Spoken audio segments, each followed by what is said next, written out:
and gentlemen, hello and welcome once again to Changing the Questions, the show where we take a single question revolving around professional wrestling and think of a clever way of doing this intro. My name is Paul Laporte. Joining me, as always, is my co-host Mike Miner.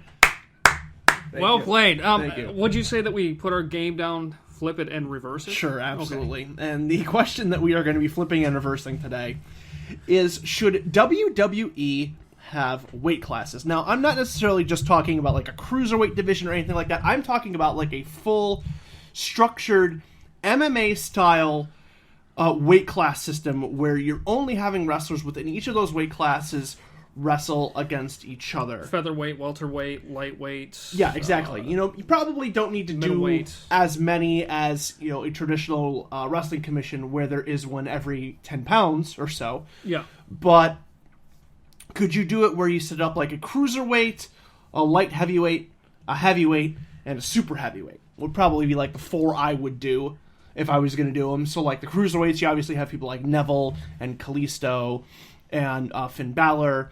And then your light heavyweights, you have guys like Seth Rollins and Dean Ambrose. And then your heavyweights, you have guys like Roman Reigns and John Cena and Kevin Owens and Mark. Super heavyweight is probably like guys like Big Show, Mark Henry, Big Show, Kane, Undertaker, guys like that.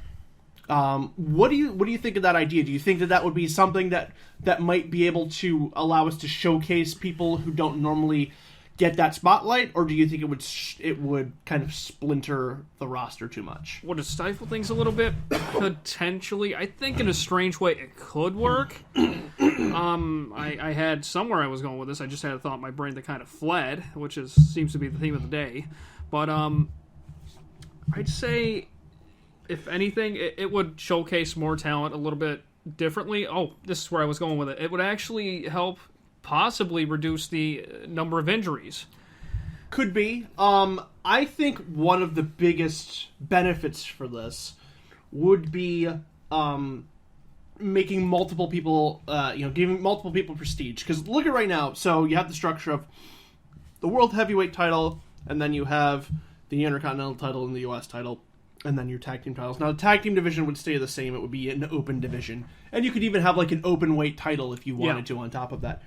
But if you were to do weight divisions, you remove the IC and US titles completely. They're retired, they're gone. And in their place become these division titles. And then that way, if you have a pay-per-view, you don't necessarily need to have your heavyweight title or your top title defended every single pay-per-view then. You can kind of give fans a little bit of a break of having the same people on top leading the show all the time. You can main event with a different title like UFC does. They don't have the same belts being defended every month. They defend different titles in different months. And sometimes you have multiple titles being defended in one night. Obviously, like a show like WrestleMania, all of your titles are going to be defended. SummerSlam, probably the same thing. Maybe the show needs a shot in the arm. Maybe one guy's not, performing too well, and maybe you could throw a second title on the show to be defended, and that's probably more of a money-making match. Whereas the guy that's not drawing as much, maybe you put him into the mix and maybe have him drop the title on that show, and. And I also think that doing it this way, it allows guys like Neville and Kalisto and smaller wrestlers to be considered like the top athlete without having to run into that uncomfortable thing of like, oh, well, if he runs into Brock Lesnar's going to kill him. Like, why is this guy the champion when Brock Lesnar could just walk up to him and take the belt whenever he wants? Then you don't have that. You don't have that situation. You have a situation where Kalisto can be undefeated and be a total badass, or go on like 6 months of never losing a match and not have that, well, why is this smaller guy beating all of your bigger guys situation. However, and you mentioned it earlier saying that this might help prevent injuries, but the problem is that with the current spat of injuries they have right now, they seem to be having trouble keeping their shows fresh with the roster that they have. You can argue that having divisions like this would splinter the company too much, and then you're having basically the same the same four guys wrestle each other every week. I mean, I think probably that light heavyweight division would probably be the most well stocked. because it's basically almost everybody in the mid card. It's a lot of the guys in the upper card. I think the cruiserweight division will be kind of sparse. I think the super heavyweight division would be kind of sparse, but you could save those as kind of more special occasion things. And, you can basically just have the lion's share of your top level programming switch back and forth between the light heavyweight title and the heavyweight title. But here's the beautiful part about WWE having so much money. Here's the beautiful part about WWE having so much money is, if they really needed to, they could sign new talent and pad out their roster if they wanted to. If it didn't work out, well, have it in the contract, that they can release you at any point, and you possibly have to go by a no-compete clause on television, and, go from there. There's a lot of variables with this. You can go a bunch of different ways. The only problem is that WWE has shown that they don't want to, I don't see WWE ever being structuring their contract system like a UFC, where UFC, you'll sign a guy for 3 or 5 fights, and then if he sucks in his first 1 or 2, they let you go. Goodbye. Yeah. I just don't see there being that kind of roster rotation because WWE likes to have everything planned out in advance as far as in terms of marketing and advertising and merchandising and things like that. So I don't see them doing that. Ultimately, as interesting of an idea as this could be, I think maybe it has more maybe it presents more problems than it solves. Yeah, I'm thinking the same thing, but you know what? The one thing that would have been interesting with it is, they have all these weight divisions, and maybe once a year they do an open weight cup or open weight championship. Sort of like what UFC would do with, if I'm not mistaken, the Super Fight championship. Was that the Super Fight championship? Well, they did the Super Fight championship. That was still kind of a little bit before there were any weight classes at all. Yeah. Really, the clearest corollary would be in Pride FC. They would have an open weight Grand Prix every year. There you go. In which anybody could enter it, although it usually was only entered by, light heavyweights through super heavyweights. There's very, very rarely a middleweight would wander into there, but nobody higher than that. Mm-hmm. So, you could do some sort of open weight title or something like that, but I don't necessarily know. But the way then does that open weight title automatically become your biggest championship? I don't know. It almost kind of defeats the purpose of having weight classes if you're going to have that open weight championship. Once a year, or have the King of the Ring in your open weight tournament. Yeah, or Athlete of the Year or whatever. That's the Athlete of the Year, the guy that goes over the biggest. And I think, it's just like we said, it's probably too much trouble at this point. Than it's more trouble than it's worth. I don't know. All right, so let me ask you, how many guys in a division do you think there would need to be for it to be a viable division that's not going to be repetitive? God, I don't know. 10, 12? So I was thinking maybe 10, 12. That's exactly what I was going to say, too. At the most, maybe 16. So we need... But even then, that might be stretching. 10 to 12 cruiserweights, 10 to 12 light heavyweight size guys, which I think they could hit that one easily. 10 to 12 heavyweights definitely they could hit easily. Especially these days, about 30 years ago, that probably wouldn't have been possible. You might have had Dynamite in there somewhere. You might have had, Well, it would have been possible. It would have just taken them bringing more people in. Yeah. Something they probably wouldn't have done because they were thinking the big guys were the draw at the time. So I do think, like I said, one of the biggest advantages of it is I do think it would keep things more fresh. But I do think WWE would need to hire more people. I think you're probably looking at WWE overall needing to hire another 15 to 20 wrestlers if you're going to really do a legit kind of division like that. Like I said, you could still have your tag division, which would be open weight and have any combination of whoever. You'd have the women's division, the divas division, whatever that would be.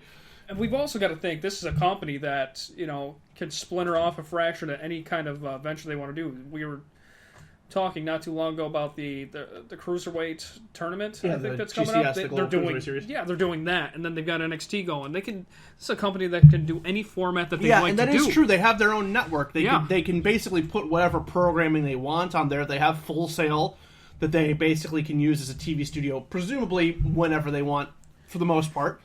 They can experiment like crazy if they want. Have a lot of resources. As long as those stock prices don't drop too dramatically, they can have free reign on whatever they want to do. That's a good point. That's an interesting point. If WWE all of a sudden came out tomorrow and was like, we're going to completely change the structure of how our matches and our company is laid out, would the stockholders go freak out and sell everything? I think more than anything, they would try to experiment it at some point, and if it worked, they probably push it a little further. Well, how do you experiment with something like that, though? How do you experiment without just pulling the trigger on it? Well, I mean, look at SmackDown back in the day. That's one show. They put it on as a special, I think, in '99, and then later on, it became its own full-fledged show for 2 hours every week. So what, they'd give it a shot. They'd see how it would do. So you think like they do like tournaments or something like that? Maybe they do it on like a dark circuit, like a house show circuit. Maybe they'll do that for a little while. Say, look, we got this thing going. Check it out. We'll put it on the network, maybe. Like I said, would they do it with just like with tournaments or something? Like we do like the light heavyweight tournament series. Like once they do the global cruiserweight series, do you do the global light heavyweight series and the global heavyweight series and the global super heavyweight series? Like is the GCS like?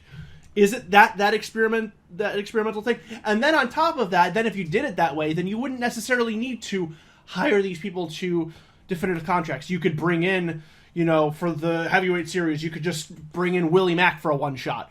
Or something, or Cage, or Brian Cage, or somebody like that. You could bring in just people for 1 or 2 matches just to kind of advance whoever you want along further in the tournament, and then do it that way. Sean Carr. Yeah, he'd be a good light heavyweight pick. Yeah, for sure. Absolutely. Man, there's so many ways you can go with something like this, but ultimately, I don't. If we're gonna get down to it, will it work? There's a lot of variables, and this is a company that sees something. If it doesn't work, they drop it like a hot potato. Yeah, and that's something that that's still making them suffer today through decisions in the past. That's it. Like I said, we do try and tend to be We're trying to be more point counterpointing at the show, but it's tough. I think the important thing is, would WWE stick to their guns long enough to let this? Because, like I said, I think that this would be viewed unfavorably by some people initially, at least. If they want to shove something down your throat, they will shove something down your throat, no matter how terrible of an idea it is, no matter how bad it is, no matter how the thing terribly is that they tend to shove down things that feel more like a sure thing to them. Yeah. Like Roman Reigns being on top felt like a sure thing to them, or felt like a safe thing to them. This is outside of their comfort zone. This is outside of their box. So I don't necessarily think that they're going to go at this guns blazing and try and force this, like, we're going to just bang away at this until people accept it. WWE films, baby. I don't know if they would do that. So yeah, I think it's too risky of a venture because it might cost too much money, but see, okay, so you think it's too risky a venture, might cost too much money. I agree with that to a point, but yeah, like I said, there's so many different ways. The counterpoint I'm going to make to it is WWE needs to mix things up. They need to have more variety, and I think this way, like I said, again, it's this solves the problem of having the same stale, same 6 people at the top of the card all the time. You can switch it up. Like I said, you have. Here's how I would do it. You are full of optimism, sir. If I was running things, here's how I would do it. If I was going to lay out a weight class system. Your cruiserweight title is defended. It's more of a niche thing. It's not featured every week. It's defended on maybe like your bigger shows, like a super show, like a Raw, like a Raw SmackDown mix, or what like they used to do. Or if you do a brand split, do something like that. Have it be for like a bigger television shows, maybe, and then have it on a pay-per-view, maybe at main events once in a great while if you have a really, really hot program. Super heavyweight, kind of the same thing. It's like the middle of the card belt that's defended, and then the main event switches back and forth between your light heavyweight and your heavyweight titles. I think if they do that, the bulk of their guys fit between that light heavyweight and heavyweight division anyways, so I don't think that there's too much of a problem of it being stale. Also, realistically, you could say, Sami Zayn is bulking up and moves to the heavyweight division or something like that. Yeah, I was just thinking to myself, personally, I want to see Kalisto bulk up to heavyweight. Yeah, right. So you could do something like that and have a guy go, some mingling between the divisions.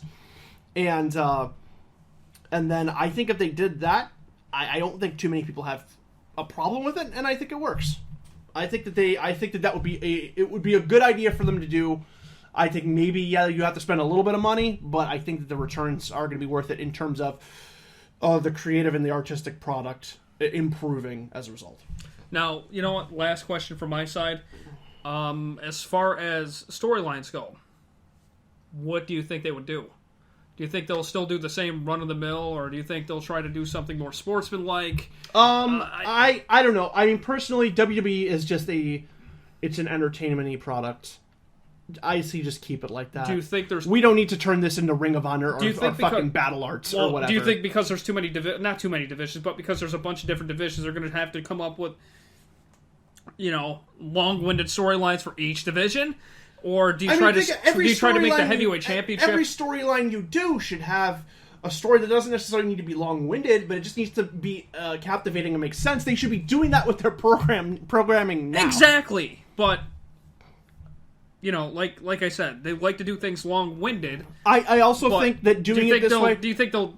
I don't know if they'll even find a happy medium with that. I think they'll either do something that's too short or too long. Well, here's the thing. I also think that if you do it this way, you can go, okay, writers A, B, and C, you write for the Cruiserweight division. Writers D, E, and F, you write for light heavyweights.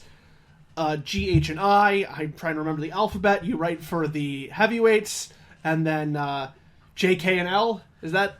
We go for the super heavyweights. Do something like that, where you can dedicate teams to divisions, and now these teams are working with the same core group of wrestlers. They get to know and be familiar with their interactions and histories and backstories with each other, and because they wrote those interactions and histories and backstories, they're more likely to remember it and reflect on it and keep things consistent.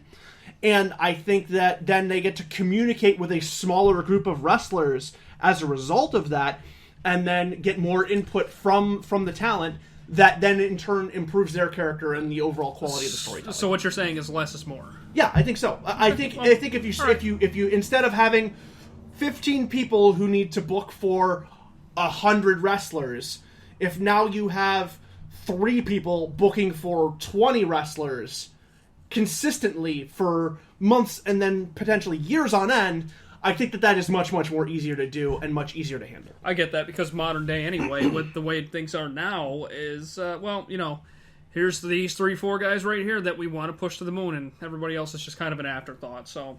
Yeah, I think so. I think that would allow those people to focus more on guys, and guys wouldn't get lost in the shuffles frequently. So, if I have my druthers and I'm, the god of professional wrestling, I go WWE weight classes right now. That's what I pick. I don't know if I can get behind it. Just, I just think they wouldn't be able to handle all this at one time. It's just, I think it's too much for them. It's too much for them to do a simple show as it is every week, let alone the 2 that they have, the 3 that they have. Well, I'm not even going to count NXT in that. That's one show, 1 hour a week, and they have a special every, 3 months? Whereas now you got Raw and SmackDown. They can't, SmackDown used to mean something. It's just kind of the show that's there now that, we have some matches and they don't really mean anything. And Raw is just, primarily story-based with a couple of things, and then the rest of it's just kind of thrown together, it feels like. I don't know if I would trust them enough to actually be able to split up all these wrestlers into all these divisions and make it work. All right. I don't know if it would be feasible. Okay. At least on their end. I don't know if they'd be competent enough to do it. But then again, maybe I'm underestimating them. All right, well, we're going to end it there. That's going to wrap it up for this week's edition of Changing the Questions. Hope you enjoyed the show. If you do, please sure to like, comment, and subscribe. If you're listening to this on iTunes, leave us a nice little 5-star review. Say some nice words about us. Also, be sure to check out our brand new website, changingtheqs.com. That's changingtheqs.com, where we post all of our audio and video, as well as some written articles that you can only get on our website. Also, be sure to check us out on Twitter at the same handle, at changingtheqs, which is at changingtheqs. Be sure to like us on Facebook. Just search for Changing the Questions there. If you want to send us a good old-fashioned email, you can do that at changingthequestions@gmail.com. And that's going to wrap it up for us. For my partner, Mike Miner, my name is Paul Laporte. We'll see you again soon. Goodbye.